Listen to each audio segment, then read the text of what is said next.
শাকিব খান মানে নতুন চমক। এবার তাণ্ডব সিনেমায় শাকিব খানকে দেখা যাবে একসাথে তিনটি ভিন্ন লুকে। হ্যাঁ, খবরটি নিশ্চিত করেছে তাণ্ডব সিনেমার পরিচালক রায়ান রাফি নিজেই। আমার পরবর্তী সিনেমার নাম তাণ্ডব, যেটা সিনেমা হলে আসছে কোরবানিতে। জানতে পারবেন, এতটুকু বলতে পারি তুফানের থেকেও বড় কিছু নিয়ে আসছে আপনাদের।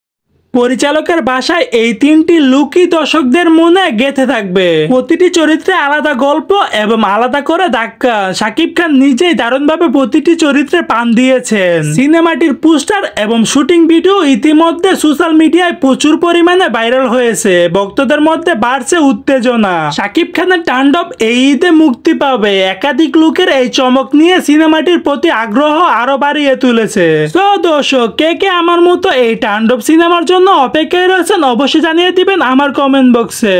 তো দর্শক, আজকের এই ভিডিওটি এই পর্যন্তই। যদি ভিডিওটা ভালো লাগে থাকে তাহলে চ্যানেলটি সাবস্ক্রাইব করে রাখবেন পরবর্তী ভিডিওর জন্য।